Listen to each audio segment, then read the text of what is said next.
Yep, that's my plan, just to buy a couple lots, and Yep. then but I don't care if that, because I'm about to start studying for my demo license, so I'm gonna start buying houses with the roof on the sidewalk. I don't care, Yep. and just tear the house down and sit on my lot. At least I know I can put a house back because it was one there.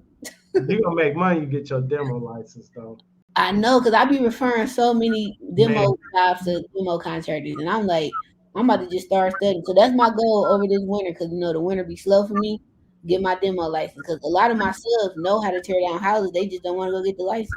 I'm like, I would do it. one day I'm gonna show you in the MLS. Like I'll search vacant lots for like Bloomfield Township, right? And it'd be like a $300,000 or $400,000 home. I'm like, why the house so cheap? And it'd be in the comments. They're trying to sell it as a teardown, even though it's a livable house. But people tearing them down just so they can build a bigger and better structure on it, property. But Mhm. demo is always gonna be money in that. Period. Especially since demo price is high now. I remember when they was just tearing down houses for 7 grand. Not Yeah. no Yeah. Because you got to do, sometimes you got to do the abatement for the asbestos, and there's so much more to it. So more. Yeah.